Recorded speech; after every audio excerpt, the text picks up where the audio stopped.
The wind howled through the mountain pass with a fury that could strip flesh from bone, and Yates Harmon pulled his wool cloak tighter around his shoulders as he guided his sheep toward the cave he knew lay just beyond the next outcropping of rock. He had been a shepherd in these mountains for 12 years now, ever since he returned from the border wars with a limp and too many memories of blood, and he knew every shelter and hidden path better than he knew the lines of his own weathered hands.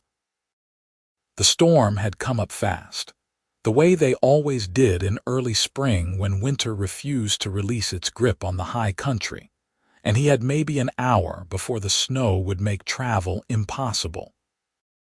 His flock bleated nervously as lightning split the darkening sky, their panic driving them forward faster than his staff could properly guide them, and he counted heads as they moved, making sure none had strayed or fallen behind. The cave entrance appeared through the swirling snow like a dark mouth in the mountainside, and Yates felt relief wash through him as he whistled to his dogs, the border collies immediately beginning to herd the sheep toward shelter.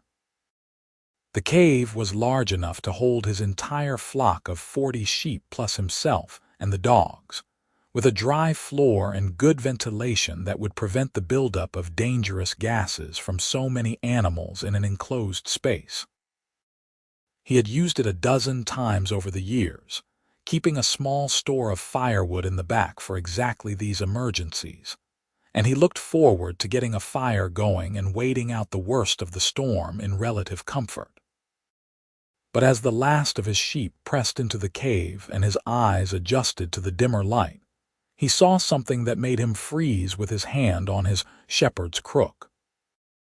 There in the back corner, curled into a ball so tight she looked like nothing more than a pile of rags, was a figure that was distinctly not human. Green skin showed through tears in what had once been leather armor, now so battered and worn it barely qualified as clothing.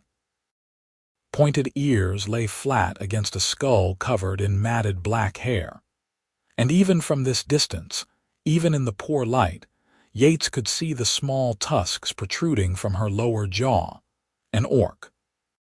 His hand moved instinctively toward the knife at his belt, muscle memory from the war taking over before his mind could catch up. He had fought orcs at the border, had seen what they could do with those tusks and their unnatural strength, had watched good men die screaming under their crude but effective weapons.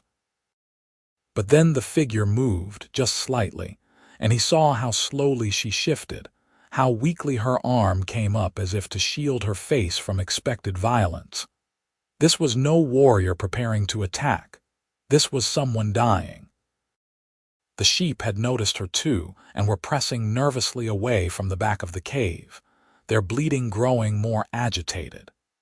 Yates made a decision that went against every instinct the war had burned into him and moved closer, keeping his movements slow and deliberate. The orc woman did not raise her head, did not make any move to defend herself or flee. As he drew near enough to see her properly, his breath caught in his throat. She was young, maybe 20 at most, with the kind of lean muscle that came from a hard life rather than dedicated training. Her skin, what he could see of it, was covered in bruises that had faded to ugly yellows and greens, and there were cuts and scrapes that had healed badly without proper treatment. But it was her eyes that struck him most when she finally lifted her head to look at him.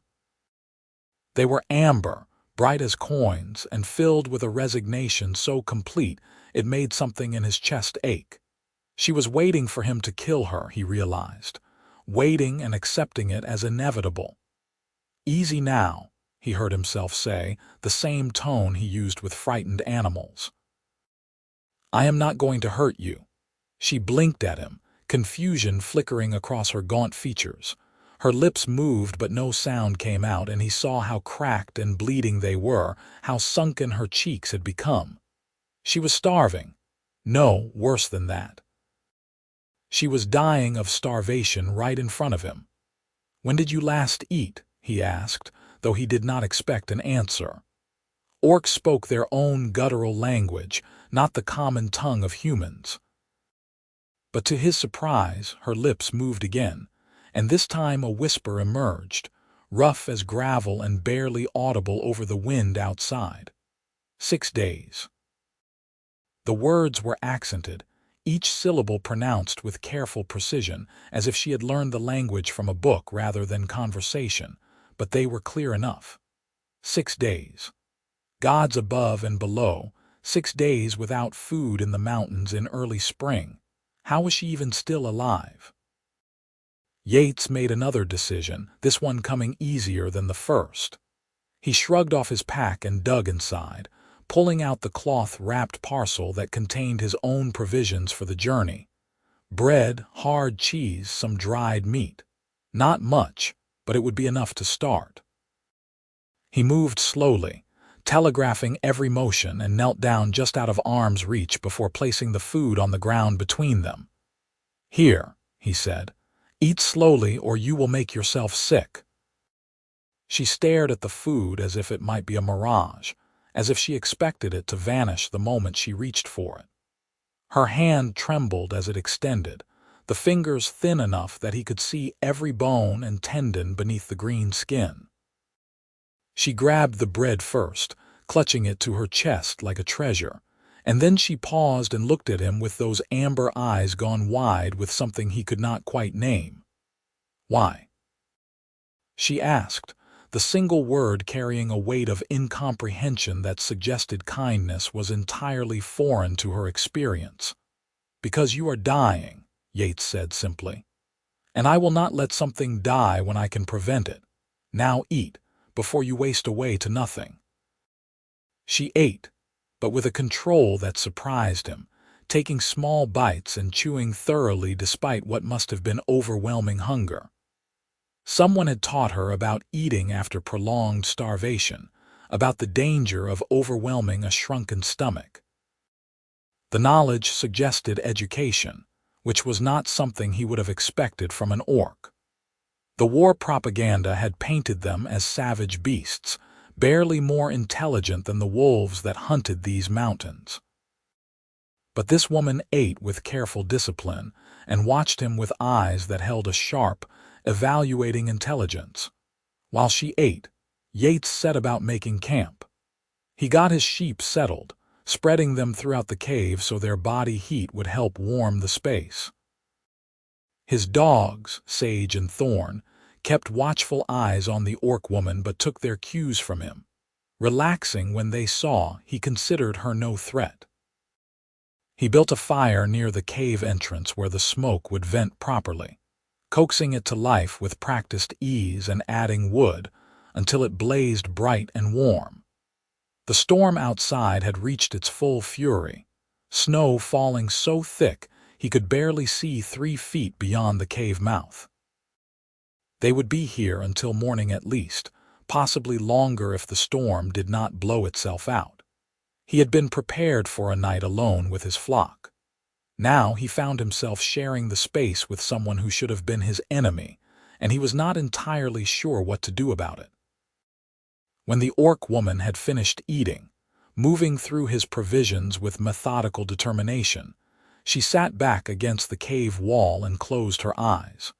Her breathing had steadied, no longer the shallow panting of someone on the edge of death, and some color had returned to her face. Not much, but enough that she no longer looked like a corpse waiting to happen. "Thank you," she said without opening her eyes, and there was something in her voice that suggested she had not said those words often in her life. "You are welcome," Yates replied, settling himself near the fire with his back against his pack. "Do you have a name?" She opened her eyes and studied him for a long moment before answering. "Urzoth. My name is Urzoth." "I am Yates," he said. "Yates Harmon. I shepherd these mountains." "I know," Urzoth said, and when he looked at her in surprise she gestured weakly toward the sheep. "The flock gave you away. Also, you move like someone who knows every stone and shadow in these hills. This is your territory." Military observation, he thought. She watched and analyzed the same way scouts did, cataloging information and drawing conclusions. "Are you a soldier?" he asked. Something dark flickered across her face. "I was. My clan's war band, but I am not anymore." "What happened?" She was quiet for so long he thought she would not answer. The fire crackled and the wind howled and the sheep made their soft night sounds, and still she said nothing.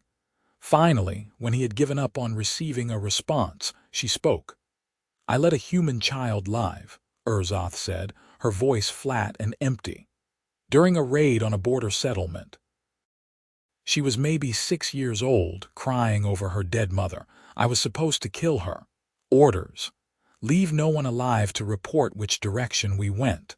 But I could not do it. I could not kill a child, so I let her run." Yates felt something cold settle in his stomach. He remembered the border raids, the brutal efficiency of orc war bands striking fast and vanishing into the wilderness. He had fought in retaliatory campaigns, had seen the aftermath of their attacks. But he had also been a soldier long enough to know that war made monsters of everyone it touched, that orders were often given that should never be followed. "What did your clan do when they found out?" he asked. "They beat me," Urzoth said simply. "Called me weak, traitor. Said I had dishonored them all by showing mercy to prey. Then they cast me out with nothing but my armor and weapons and told me if I ever returned, they would kill me slowly. That was 3 weeks ago. And your armor and weapons, traded for food in a valley village. The blacksmith gave me bread and some coins for them. The coins I lost when some humans recognized what I was and drove me out of town with stones and threats." She touched her side where a particularly dark bruise showed through a tear in her clothing. "I ran into the mountains because I knew humans would not follow me here. Too dangerous. But I had nothing to hunt with, and I have been weak from the beating. 6 days ago I caught a rabbit with my bare hands. Since then, nothing." Yates fed another log to the fire and watched the sparks dance upward toward the cave ceiling. Outside, the storm raged on, and he found himself grateful for it in a strange way. It gave him time to think, to process the impossible situation he had stumbled into. An orc cast out by her own people for showing mercy. An enemy soldier who could not bring herself to kill a child. It went against everything he thought he knew about orcs, about the war, about the clear lines that separated good from evil. "Why did you learn our language?" he asked, changing the subject to something less raw. Urzoth shrugged, the motion stiff as if her shoulders pained her. "In my clan, the scouts and raiders all learn it. Know your enemy, understand their words, move among them if needed. I was good at languages, learned quickly. Sometimes I would listen outside human settlements, practicing by hearing them talk." A ghost of something that might have been a smile touched her lips. "Your people talk a lot, about everything. The weather, crops, neighbors, gossip. It made learning easy. And now I am neither orc nor human. Thrown away by my people, hunted by yours. I thought I would die in these mountains. It seemed better than starving in the valleys while humans threw stones and called me monster." Her amber eyes fixed on him with an intensity that made him want to look away. "Why did you help me, Yates Harmon? You are a soldier. I can see it in how you move, how you assess the threat before approaching. You fought in the border wars, probably killed orcs, probably lost friends to us. So why show kindness to one of the enemy?" It was a fair question, and deserved an honest answer. Yates stared into the fire and thought about all the things he had seen in the war, all the things he had done and had done to him. He thought about the friend who had died in his arms, gut wound from an orc spear, begging Yates to tell his wife he loved her. He thought about the orc child he had seen cowering in a burning village, looking up at him with terrified eyes while his commander screamed orders to leave no survivors. He thought about how he had grabbed that child and shoved them toward the woods, shouting at them to run, and how his commander had turned away pretending not to see. "Because I am tired of death," he said finally. "I spent 5 years killing people. Some deserved it, some did not. Most were just soldiers following orders, same as me. When I came home, I swore I would spend the rest of my life protecting things instead of destroying them. That is why I became a shepherd. The sheep depend on me to keep them safe, to keep them alive. When I saw you dying in this cave, all I could see was another life I had the power to save or let slip away. I chose to save it. That is all." Urzoth was quiet for a moment. "You are a strange human, Yates Harmon." "I have been called worse," he said, and was rewarded with a soft huff of laughter that sounded rusty, as if she had not laughed in a very long time. They fell into silence then, the kind that was almost comfortable, and Yates found himself reassessing everything he thought he knew about orcs. Urzoth was intelligent, educated in her own way, and possessed of a moral compass strong enough that she had sacrificed everything rather than kill a child. Those were not the characteristics of a mindless savage. They were the characteristics of someone trying to do right in a world that punished such choices. The storm continued through the night, and Yates dozed fitfully near the fire while his dogs kept watch and his sheep slept in their scattered clusters. When he woke to check on things, adding wood to the fire and making sure none of the animals had gotten into trouble, he always found Urzoth awake and watching. Not threatening, just watchful, as if she could not quite believe he had not attacked her yet, and was waiting for the inevitable betrayal. Morning came gray and cold, the storm having blown itself out sometime before dawn. Yates stretched the stiffness from his joints and surveyed his flock, counting heads and checking for any that might have gotten injured in the night. All accounted for and healthy, which meant he could start thinking about the journey back down to his homestead in the valley below. It would take the better part of a day with the sheep moving at their own pace, and the paths would be treacherous with fresh snow, but he had made the trip in worse conditions. He became aware of Urzoth watching him, and turned to find her sitting exactly where she had been the night before, as if she had not moved at all. She looked better in the morning light, less like a corpse and more like a person, though still painfully thin and bearing the evidence of hard treatment. "I will be heading down the mountain today," Yates said. "Back to my home. You are welcome to stay here until you feel strong enough to move on. There is firewood in the back, and I can leave you some food." Something flickered in her eyes, too quick to identify. "And then what? I move to another cave, slowly starve again while I try to avoid humans who want to kill me. That is not life. That is just slow death." He could not argue with her assessment. Winter still held the high country in its grip, and spring would be weeks coming to these elevations. Game would be scarce, plants not yet growing, and she had no tools for hunting or foraging.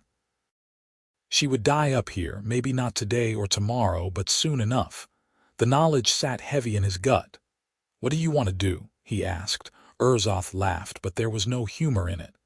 "What I want does not matter. I am an orc in human lands with no clan, no weapons, no coin, no future. The only thing I want is impossible. Try me." She met his eyes, and he saw something vulnerable beneath the warrior's mask she wore. "I want to live. Not just survive, but actually live. Have a place to sleep that is not a cave. Have food that is not stolen or scavenged. Maybe learn a trade, make something useful with my hands, but orcs do not get those things in human lands. We get stones and torches and angry mobs."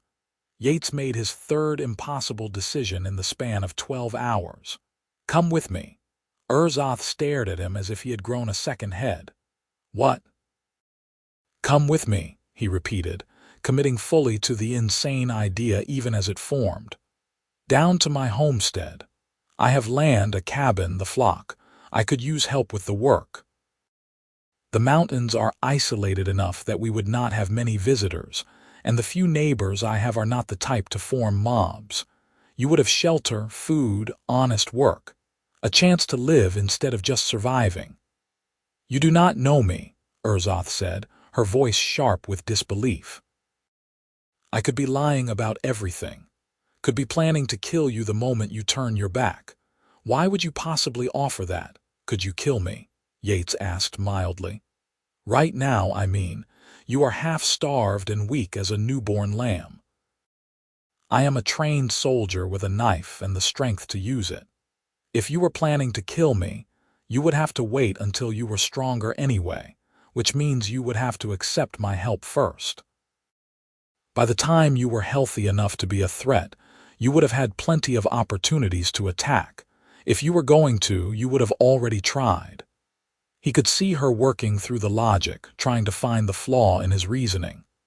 That is insane, she said finally. Probably, Yates agreed. But the offer stands.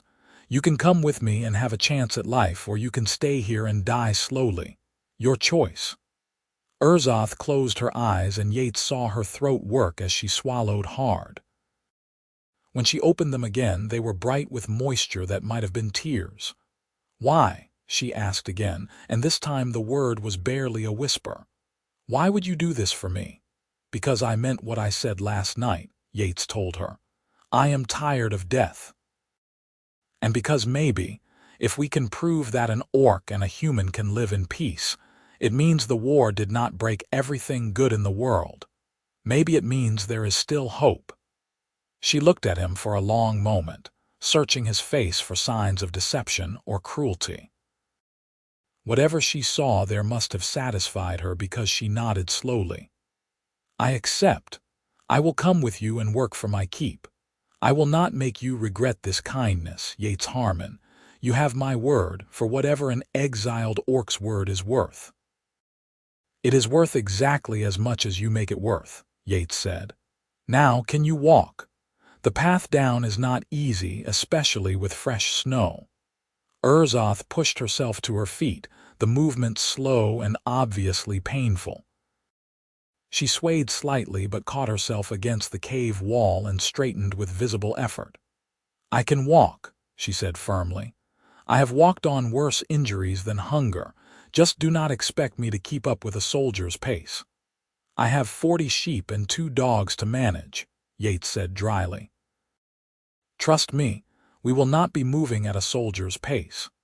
The journey down the mountain took most of the day, just as Yates had anticipated. The sheep picked their way carefully through the snow, following paths they had traveled before under sage and thorn's watchful guidance. Yates walked near the front of the flock, using his crook to guide them around treacherous spots and checking the path ahead for dangers. Urzoth walked near the back, moving slowly but with a determination that he had to respect.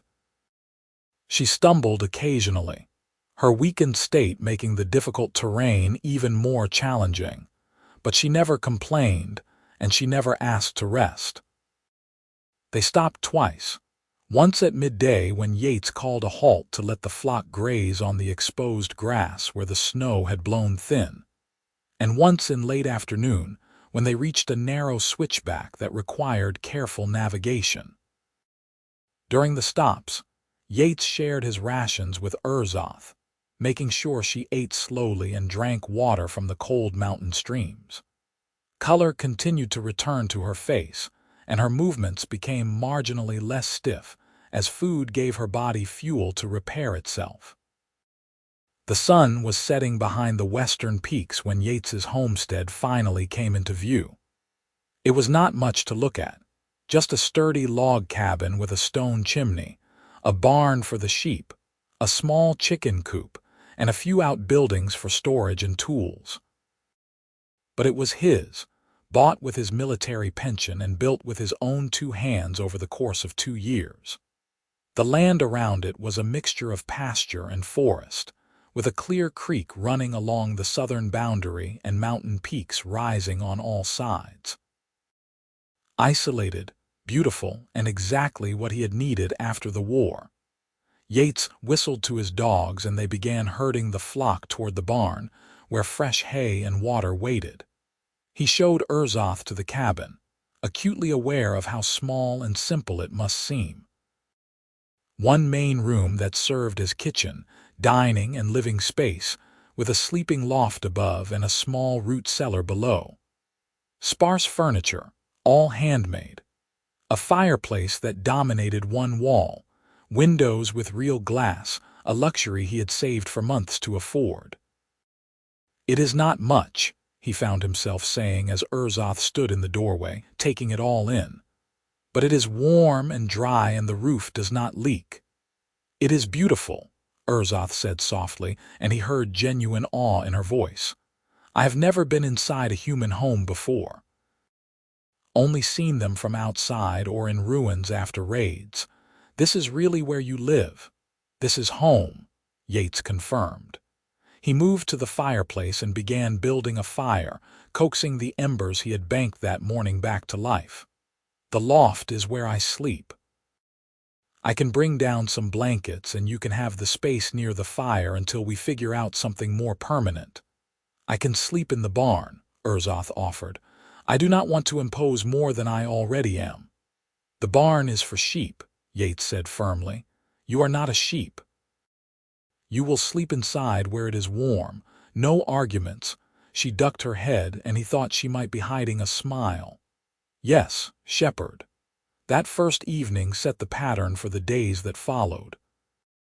Yates went about his normal routines, caring for his flock and maintaining his homestead, while Urzoth recovered her strength and learned the rhythms of the place.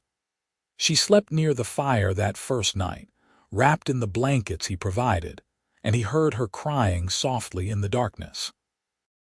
Crying, he thought, because for the first time in weeks she was warm and fed and safe.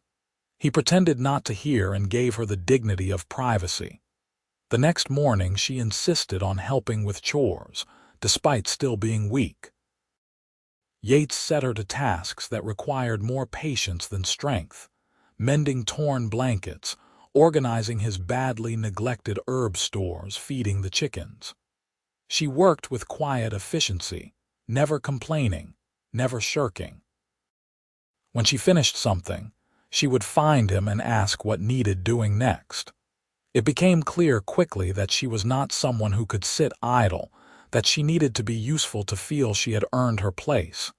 Days turned into a week, and then two. Urzoth grew stronger, the hollows in her cheeks filling out and the bruises fading. She proved to be a quick learner and a hard worker, taking on more challenging tasks as her strength returned.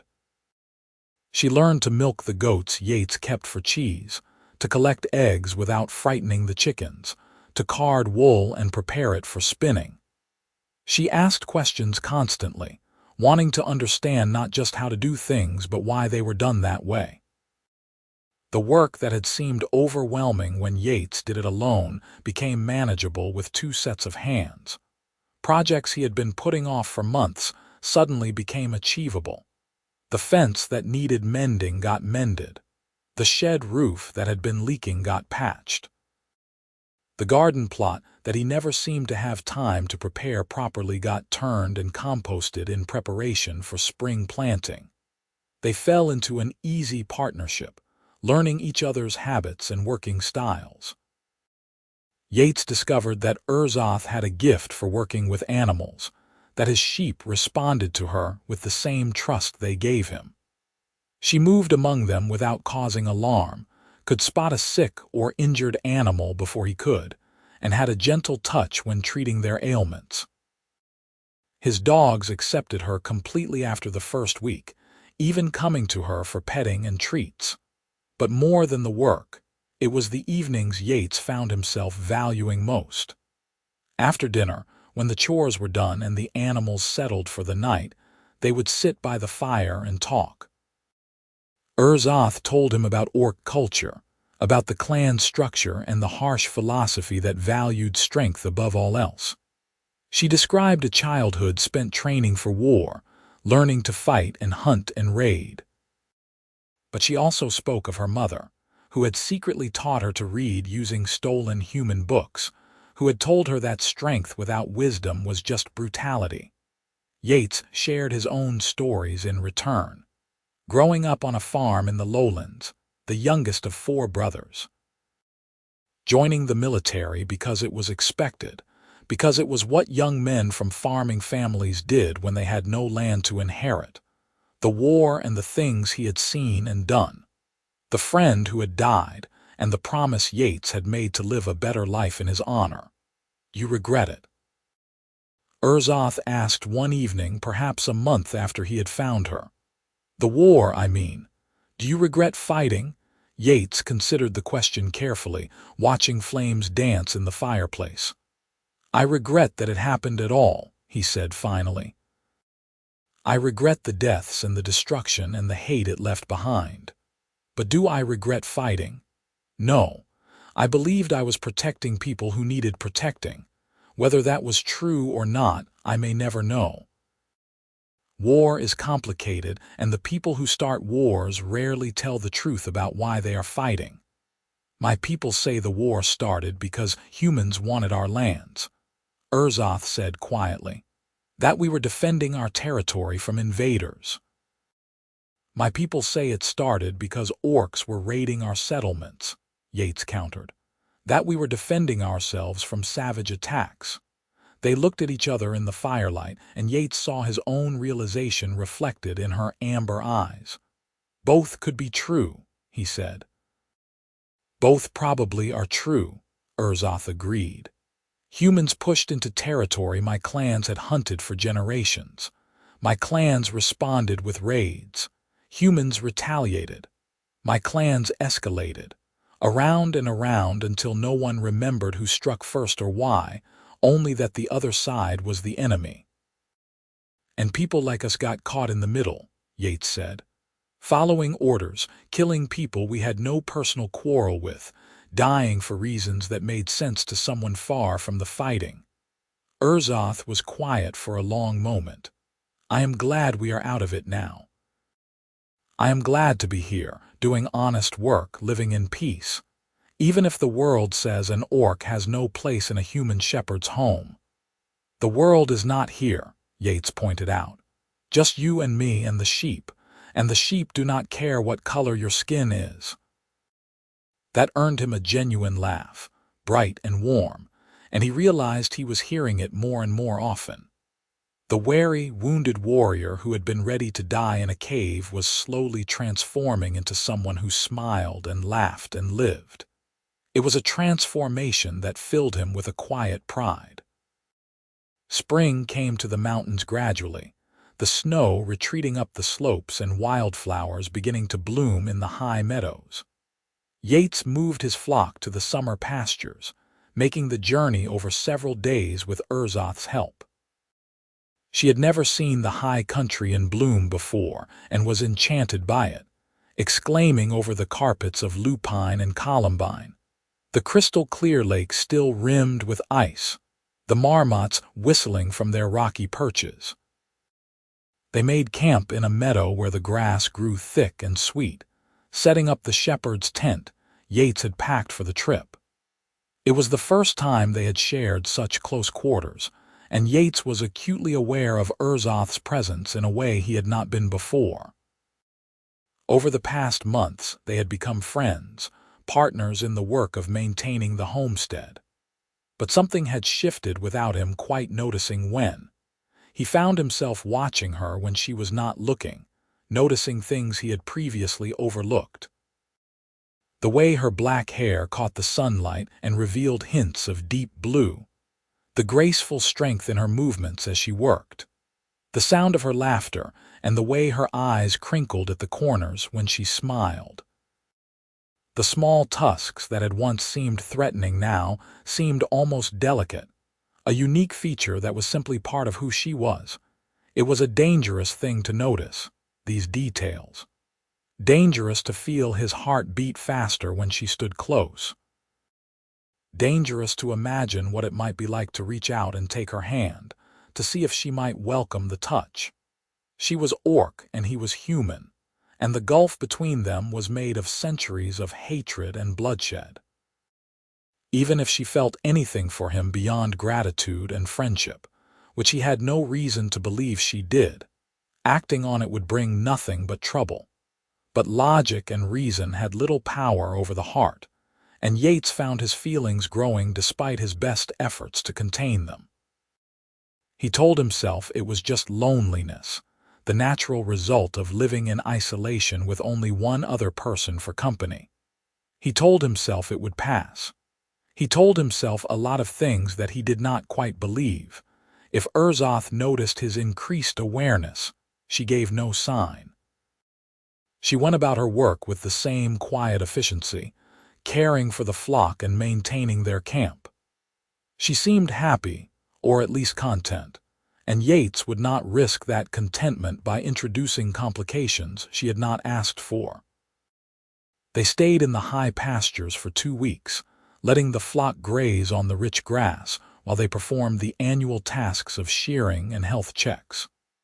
It was hard, physical work that left them both exhausted by evening, but it was also satisfying in a way Yates had trouble articulating. There was something fundamentally right about it, about working the land and caring for animals, about the simple cycle of seasons and the honest reward of labor. One evening, as they sat outside the tent watching the sun set behind the western peaks, Urzoth spoke in a voice so quiet he almost missed it. "I am happy here." Yates looked at her, at the way the fading light painted her green skin in shades of gold and amber, and felt his heart clench. "I am glad," he managed to say. "I never thought I could be happy," she continued, still staring at the sunset.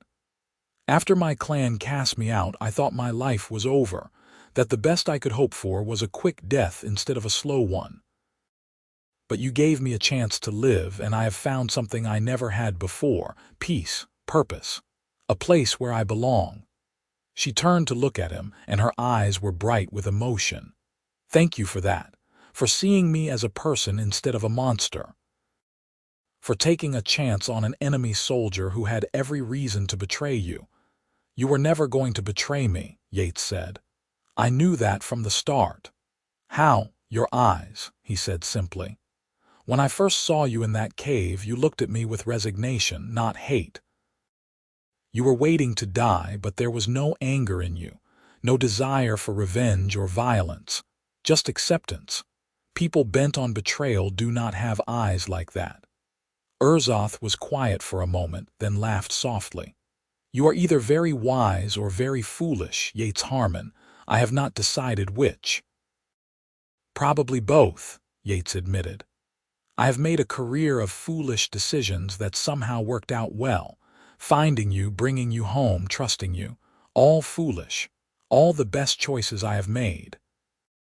Something shifted in the air between them, a tension that was not quite comfortable but not entirely unwelcome either. Urzoth held his gaze, and Yates saw questions forming behind her amber eyes. But before she could voice them, one of the sheep bleated in alarm and the moment shattered. Yates was on his feet instantly, shepherd's crook in hand, scanning the darkening meadow for threats.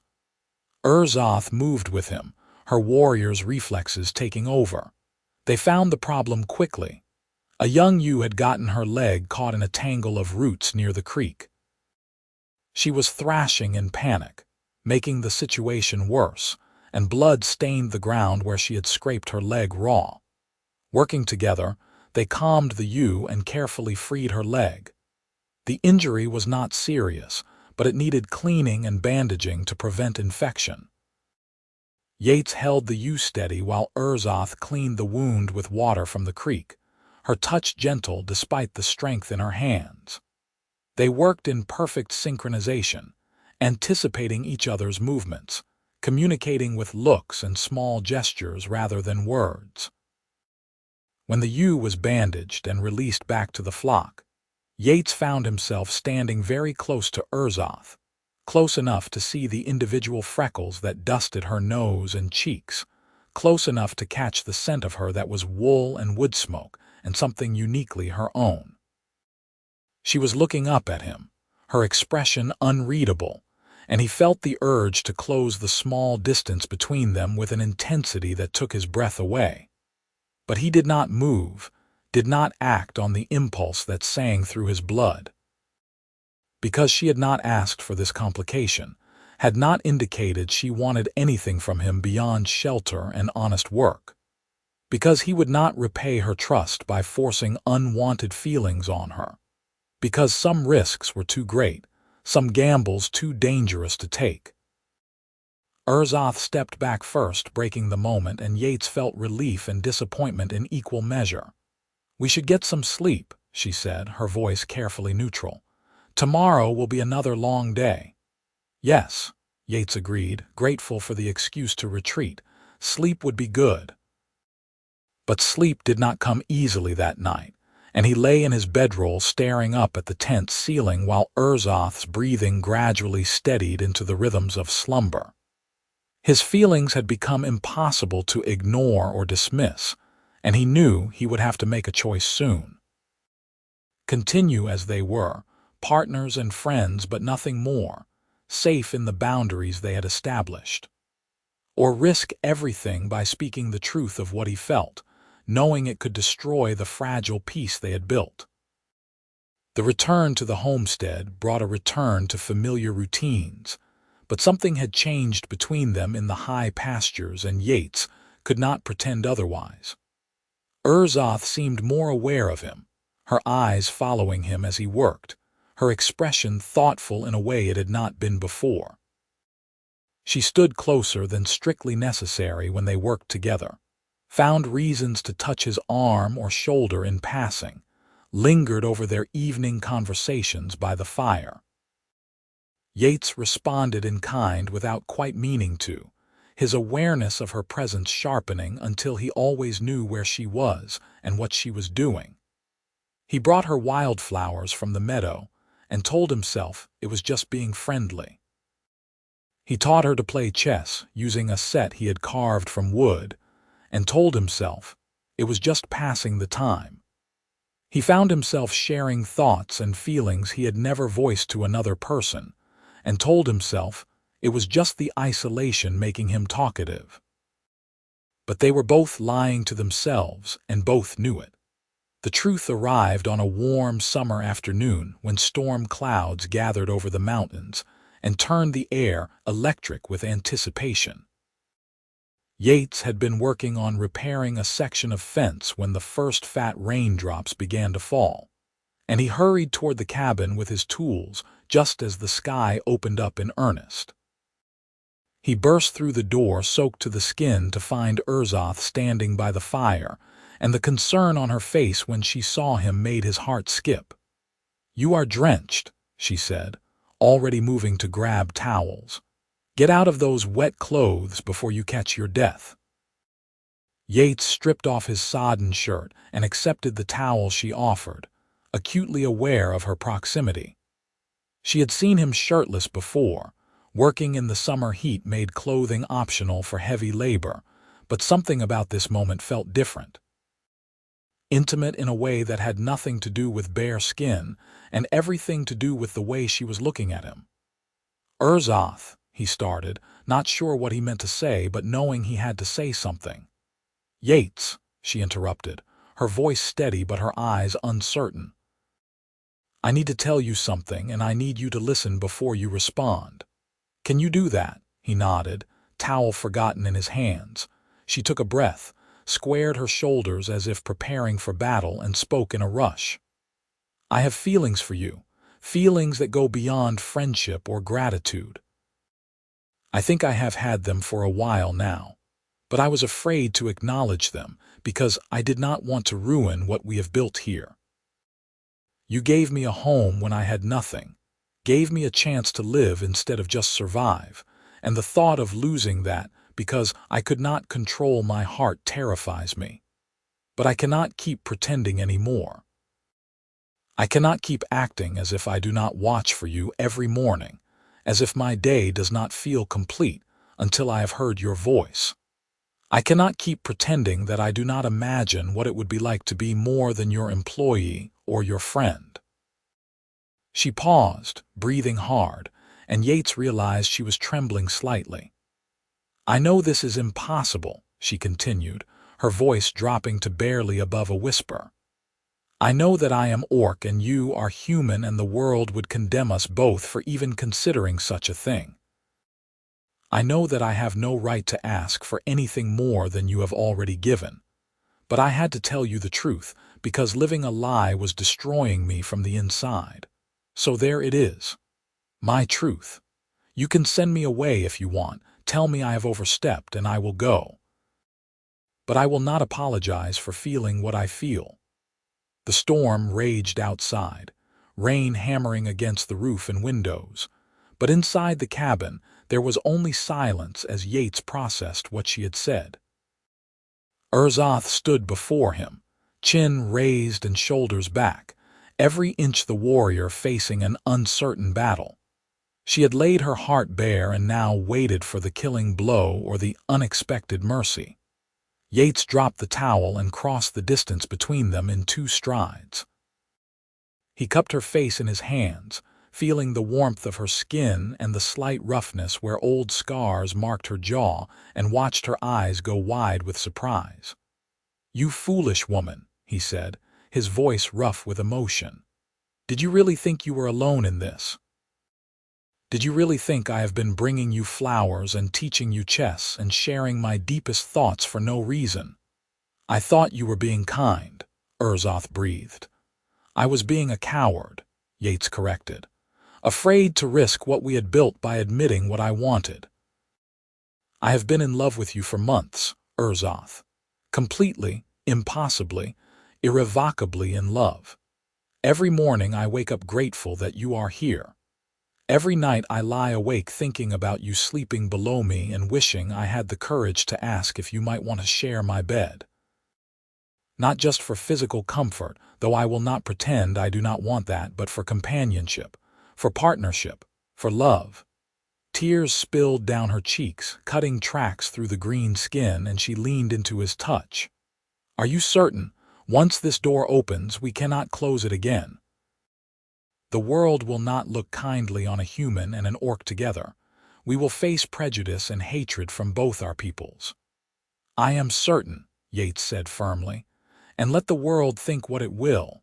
I did not build this life to please others. I built it to find peace. And I have found more peace with you these past months than in all the years before. You are my peace, Urzoth. You are my home. And if that makes me a traitor to my kind, then so be it. I will be a traitor gladly." She laughed through her tears, the sound bright and broken at once. "You are definitely foolish." "Then we are well matched," Yates said, and kissed her. Her lips were warm and soft despite the small tusks that made the angle slightly awkward, and she tasted of the honey tea she had been drinking. She made a small sound of surprise that melted into a sigh, her arms coming up to wrap around his neck as she kissed him back with an intensity that made his head spin. It was not a perfect kiss. They were both out of practice, and the physical differences required some adjustment, but it was real and honest and filled with all the emotion they had been holding back. When they finally broke apart, both breathing hard, Urzoth rested her forehead against his chest and he held her close, feeling the solid reality of her in his arms. "I never thought I could have this," she whispered. "Never thought anyone would want me for more than what I could do or how I could fight. Certainly never thought a human would look at me and see something worth loving." "Then the humans you knew were fools," Yates said into her hair. "You are brave and strong and kind. You work harder than anyone I have ever met. You make me laugh. You challenge me to be better. How could I not love you?" They stood together while the storm raged outside, holding each other as if afraid to let go, and Yates felt something settle into place that he had not known was missing. This was right. Whatever complications it brought, whatever challenges they would face, this was exactly where he was meant to be. The storm passed, as storms always do, but what it left behind was a new landscape. Yates and Urzoth no longer pretended to be just friends or business partners. They were courting, though they had no model for what that looked like between an orc and a human. They made it up as they went along, combining traditions from both their cultures and creating something entirely their own. Urzoth taught him the orc custom of braiding, weaving small sections of his hair into intricate patterns that signified he was spoken for. Yates gave her a ring he carved from mountain ash, the wood traditional in his culture, for promises of love. They learned each other's bodies slowly, with patience and care, navigating the small differences and discovering that compatibility had less to do with matching biology and more to do with genuine care for each other's pleasure. The physical intimacy was wonderful, but it was the emotional intimacy Yates treasured most. The way Urzoth would seek him out at the end of a hard day and curl against him by the fire, content to just exist in his presence. The way she laughed at his terrible jokes and told her own in return. The way she looked at him sometimes, as if she could not quite believe he was real, and he understood completely because he felt the same way about her.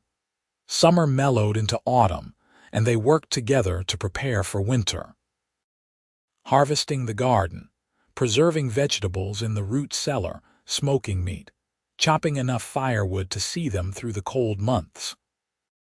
Shearing the sheep again before the weather turned, spinning the wool into yarn that Urzoth had learned to dye in rich colors using plants she foraged from the mountains. It was during the harvest that their isolation was broken for the first time. Yates had mentioned he had a neighbor, old Marcus Thompson, who lived half a day's walk to the east and sometimes came by to trade goods or share news.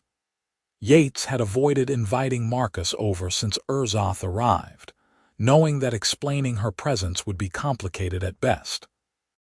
But Marcus was not the type to wait for invitations, and he appeared one morning leading a mule loaded with trade goods.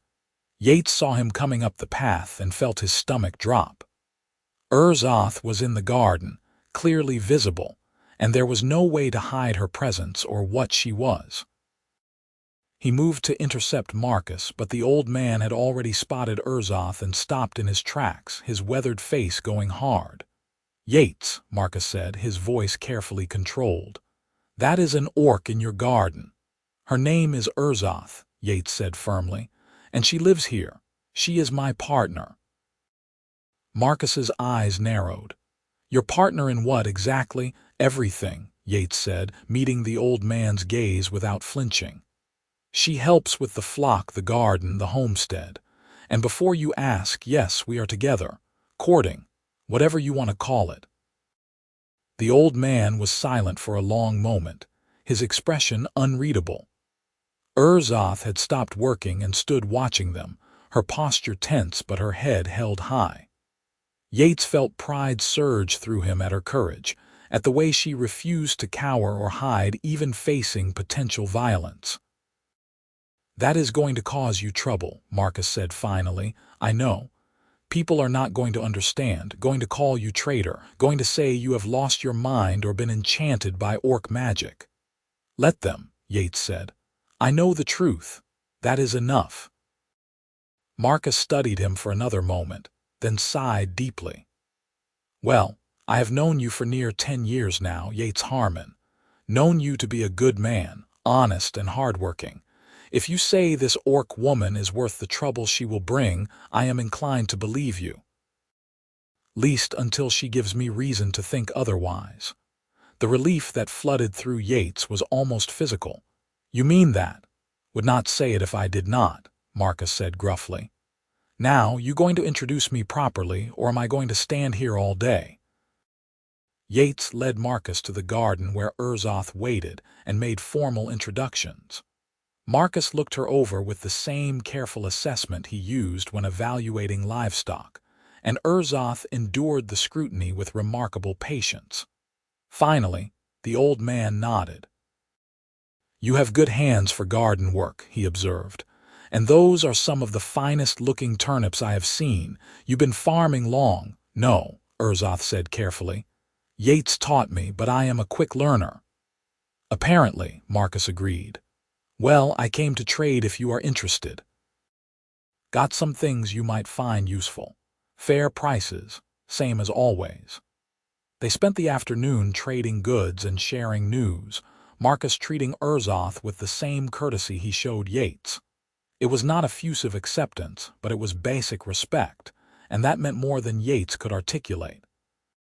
When Marcus left that evening, he shook Urzoth's hand and told her she was welcome to visit his homestead if she wanted to learn his wife's preserve recipes, since Margaret made the best preserves in the mountains.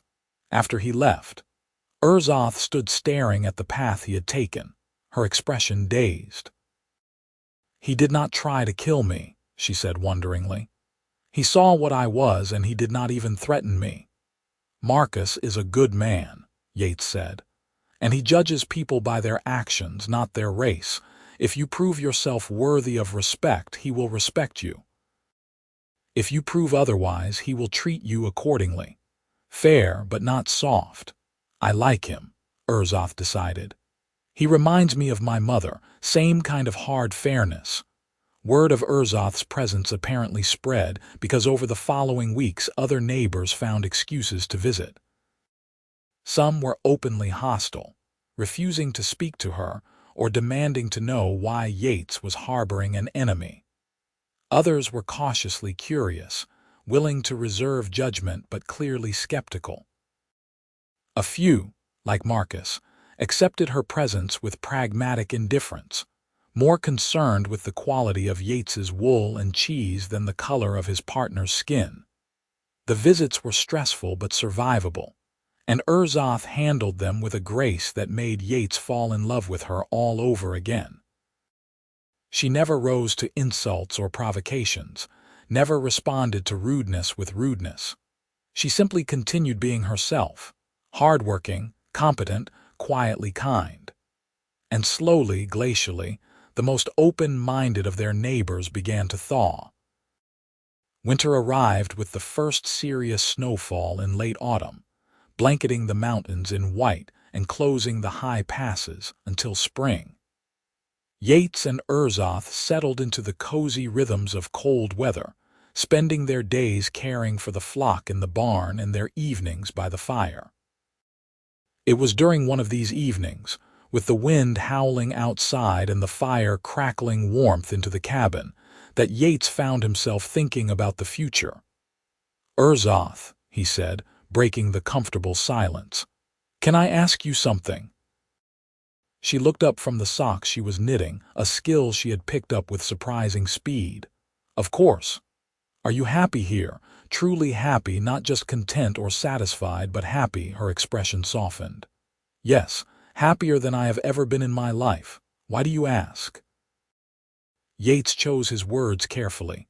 "Because I want to make this permanent, official. I want everyone to know that you are not just my employee or my guest. I want them to know you are my family, my future, my everything." Urzoth set down her knitting, her full attention on him now. "What are you saying?" "I am saying I want to marry you," Yates said, his heart pounding but his voice steady. "If you will have me. I know we come from different worlds, different peoples. I know the law may not even recognize a marriage between human and orc, but I do not care about the law. I care about you, and I want to spend the rest of my life with you. I want to build something permanent together. So, Urzoth, will you marry me?" She stared at him, her amber eyes gone wide and bright with tears. "You want to marry me? Bind your life to an exiled orc with no clan, no family, no dowry to bring to the union. I want to marry you because you are the best person I have ever known," Yates corrected gently. "Because you make me better. Because I cannot imagine my life without you in it. Because I love you more than I have words to express. Everything else is just details." Urzoth launched herself across the space between them and kissed him fiercely, her tears wet on both their faces. When she pulled back, she was laughing and crying at once. "Yes," she said.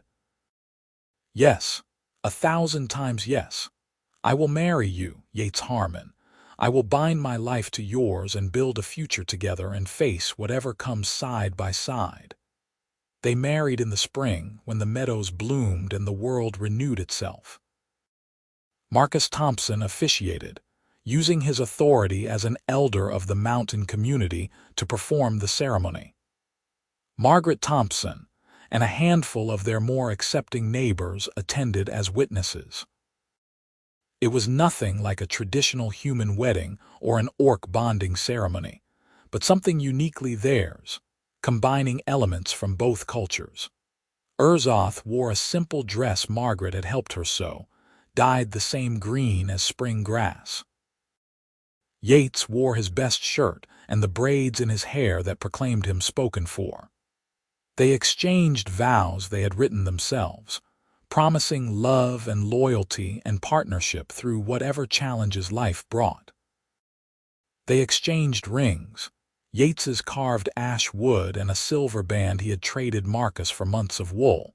When Marcus pronounced them wed and they kissed to seal the promise, the small gathering cheered. It was not a grand affair, but it was real and honest and filled with genuine joy. Urzoth cried through the whole ceremony, happy tears that she did not bother to hide, and Yates found his own eyes wet as he held his wife, his partner, his love. The celebration afterward was simple but warm. Margaret had brought food and Marcus had contributed whiskey from his private stock, and they ate and drank and told stories until the sun set behind the mountains. When the neighbors finally departed, leaving Yates and Urzoth alone in their cabin, the silence felt different than before. Fuller. More complete. "Hello, husband," Urzoth said, testing out the word with a smile. "Hello, wife," Yates replied, pulling her close. "How does it feel?" "Right," she said simply. "It feels right. Like this is where I was always meant to end up, even though I could never have imagined it." A shepherd's wife, living in peace in the mountains, building a life based on love instead of violence. "No regrets, none," she said firmly. Only that I did not find you sooner," Yates said. "Think of all the time we wasted not being together." "We found each other when we needed to," Urzoth said. "I was not ready before.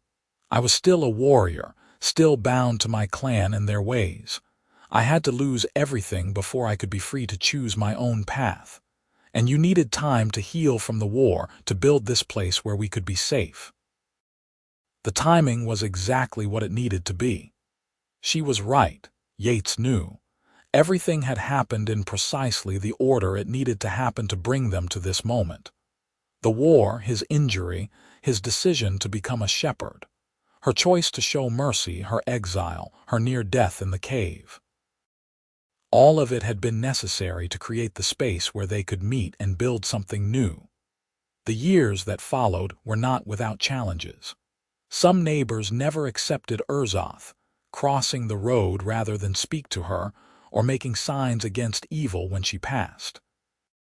Traveling to larger towns required careful planning, as Urzoth faced hostility and sometimes outright violence from strangers who saw only an orc, not a person. There were times when the weight of being different, of being judged and feared, threatened to crush her spirit. But there were also moments of unexpected grace. Children who were too young to have learned prejudice and played with Urzoth without fear, delighted by her strength and her willingness to give them rides on her shoulders. Neighbors who overcame their initial suspicion and became genuine friends. Travelers who heard their story and spread word that not all orcs were monsters, that peace between the races was possible. Their homestead prospered. The flock grew, and Yates's wool and cheese became sought after in regional markets. Urzoth's gardens expanded, and her preserved vegetables were valued by neighbors preparing for long winters. They hired help during busy seasons, always taking on those who had nowhere else to go. A half-orc youth rejected by both communities. a human girl fleeing an abusive home, an injured veteran who needed quiet work. Their household became a haven for the lost and the broken, all working together to build something better. 3 years after their wedding, Urzoth told Yates she was pregnant. The news filled him with joy and terror in equal measure, as they had no idea what complications might arise from a human orc pregnancy. But Urzoth carried strong and healthy, and when their daughter was born on a bright summer morning, she was perfect. Green skin like her mother, brown eyes like her father, tiny tusks just beginning to form, and a cry that could wake the entire valley. They named her Vera after Yates's mother, and she became the center of their world. Urzoth proved to be a devoted mother, fierce in her protection and tender in her care. Yates discovered reserves of patience he had not known he possessed, walking the floor with a crying infant and singing lullabies his own father had sung to him. Vera grew strong and healthy, a bridge between two worlds. She had her mother's strength and her father's gentle nature. Neighbors who had been skeptical of Urzoth found it harder to maintain their prejudice when faced with a laughing child who waved at them with chubby green hands. Children who had been taught to fear orcs played with Vera without hesitation, seeing only another child.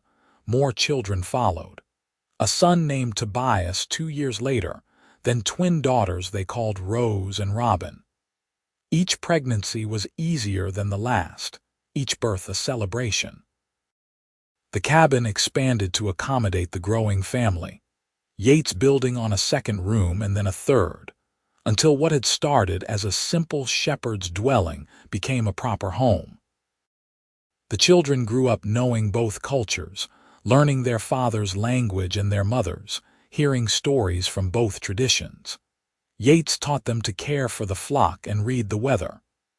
Urzoth taught them to track and forage, and the orc traditions her mother had passed to her. They learned that being different was not a weakness but a strength, that they carried the best of both peoples within them. As the children grew, so did the community's acceptance. It was impossible to maintain that orcs were mindless savages when Urzoth clearly loved her children and tended her neighbors' sick animals with such care. It was impossible to insist that humans and orcs could never live in peace when the Harmon family existed as living proof otherwise. Slowly, glacially, things began to change. Other mixed couples, emboldened by Yates and Urzoth's example, stopped hiding their relationships. A half-orc was elected to the village council in the nearest town. Trade agreements were reached between human settlements and orc clans, built on mutual benefit rather than fear. The war, which had simmered for decades, finally cooled as both sides agreed to an uneasy peace. Yates and Urzoth did not flatter themselves that they had single-handedly ended generations of conflict, but they knew they had contributed something important, proof that another way was possible, that love could cross the boundaries of race and history. That peace was not just a distant dream but a living reality that could be built one relationship, one family, one small act of kindness at a time. On their 10th wedding anniversary, Marcus and Margaret threw them a celebration that drew neighbors from 3 valleys over. The barn was decorated with ribbons and flowers, tables groaning under the weight of contributed food. There was music and dancing and children running wild in the way children do when their parents are too busy socializing to supervise properly. Yates stood with Urzoth watching the festivities, their youngest daughter asleep on his shoulder, and their other children playing with neighbors' kids in a mixed group that would have been unthinkable a decade before. "Look at what we built," he said softly. "Look at what grew from one act of kindness in a mountain cave." Urzoth leaned against him, her head resting on his shoulder in the way that still made his heart skip even after all these years. "We built a family. We built a future. We built hope." We did, Yates agreed. And I would do it all again in a heartbeat. Every challenge, every difficulty, every moment of doubt. All of it was worth it to end up here, with you, with our children, with this community we have helped create. I love you, Urzoth said, the words as fresh and true as the first time she had spoken them. My shepherd, my husband, my heart. I love you, Yates replied, kissing her temple. My warrior, my wife, my home. They stood together watching their children play under the twilight sky, surrounded by friends and neighbors who had become family. And Yates thought about that day 10 years ago when he had found a dying orc in a mountain cave. He had made a choice then to preserve life instead of taking it, to show mercy instead of hatred. It had seemed like such a small thing at the time, offering food and shelter to a stranger. But that small kindness had grown into something magnificent, something that had changed not just their lives but the community around them. The seasons continued their eternal cycle, summer fading into autumn and autumn into winter, and then spring returning again to paint the mountains in fresh green and gold. The children grew taller and stronger, learning and exploring and becoming themselves.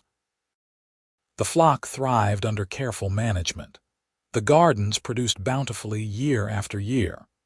The homestead that Yates had built as a refuge from war became a beacon of hope for peace. There were still hard days, still moments when prejudice reared its ugly head or when the weight of being different pressed too heavily. But there were far more good days, days filled with laughter and love and the satisfaction of honest work. Days when Yates would look at his wife tending the garden or teaching their children, or simply sitting by the fire knitting, and feel his heart overflow with gratitude for the impossible gift he had been given. Years passed, marked by the milestones of family life. First steps and first words, skinned knees and childhood illnesses, school lessons and scraped knuckles from learning to fight.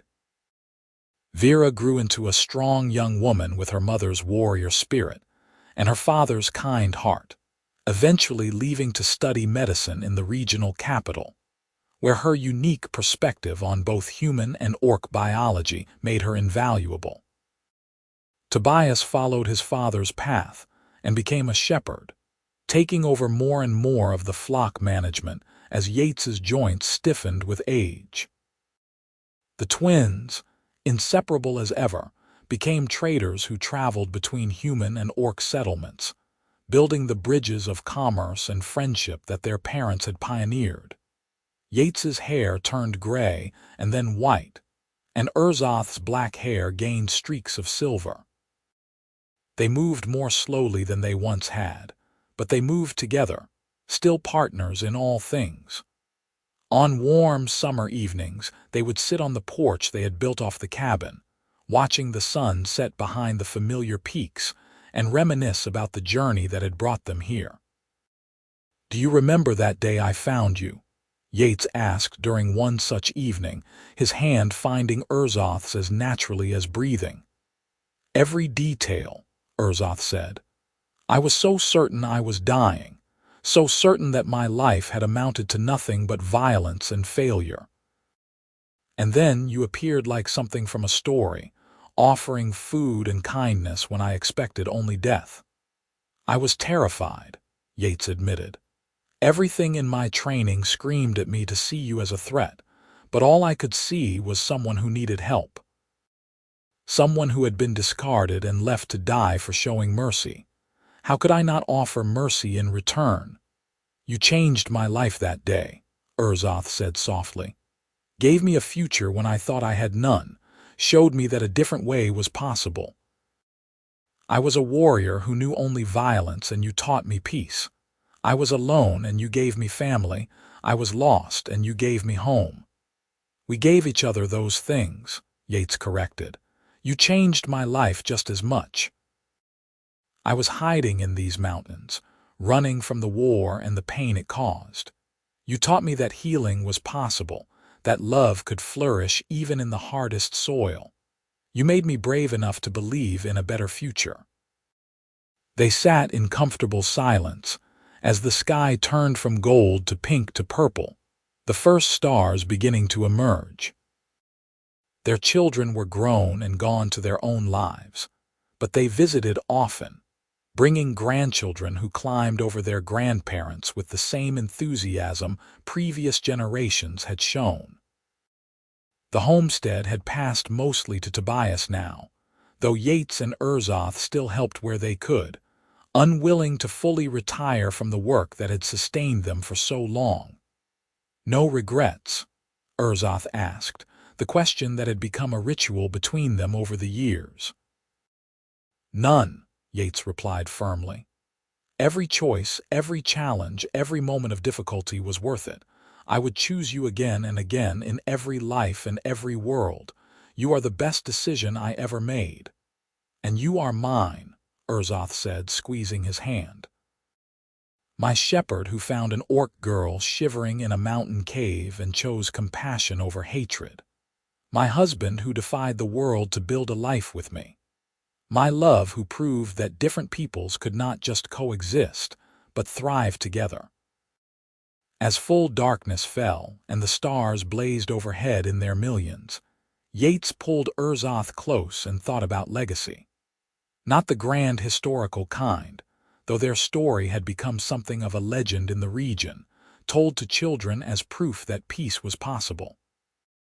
But the smaller, more important legacy of the life they had built together. The children they had raised who carried their values into the world. The neighbors they had influenced toward acceptance and kindness. The example they had set that love was stronger than hate, that individuals could choose a different path than the one prescribed by history and culture. They had started with nothing but a desperate orc woman and a shepherd willing to show mercy. From that small seed had grown something beautiful and strong. A family, a community, a living example of what could be achieved when people chose compassion over fear. It was not perfect, would never be perfect, because the world was complicated and hearts were hard to change. But it was real and it was good, and it would outlast them both. "Come inside," Yates said eventually, helping Urzoth to her feet with the practiced ease of decades together. "It is getting cold." "Always trying to keep me warm," Urzoth teased, but she leaned on him as they moved toward the cabin door. "My protective shepherd." "Always," Yates agreed. "From that first day until my last breath. That is the promise I made and the promise I will keep." They entered the cabin that had been their home for so many years, closing the door on the night and the cold. The fire still burned in the hearth, fed by Tobias before he had headed to his own cabin nearby. Yates added another log, and they settled into the chairs they had positioned by the warmth. Urzoth reaching for her knitting and Yates for the book he was slowly working through. But before they fell into their evening routine, Yates looked at his wife, really looked at her in the firelight, and felt the same rush of love and gratitude he had felt the day they married. Her face was lined now, her hands rough from decades of work, her hair more silver than black. But her amber eyes still sparkled with intelligence and humor, and her smile still made his heart skip. "I love you," he said, the words as necessary as breathing. "I love you," Urzoth replied, setting aside her knitting to lean over and kiss him softly. "Always and forever, my heart."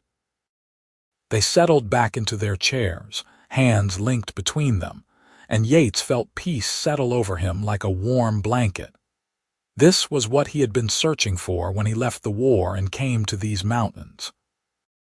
This sense of rightness, of being exactly where he belonged with exactly who he was meant to be with. He had found it in the most unlikely place, with the most unlikely person, and it had been worth every challenge and every moment of doubt. Outside the wind picked up, bringing the first hints of winter down from the high peaks. But inside, the fire crackled warm and bright, and two people who should have been enemies sat together in perfect harmony. They had built something that would outlast them, something that would ripple forward through their children and their children's children. They had proven that love could transcend the boundaries of race and history, that individuals could forge a different path, that peace was not just possible but sustainable. It had started with a shepherd finding an orc girl shivering in a mountain cave, starving and abandoned and ready to die. It had grown into a love story that defied all expectations and odds.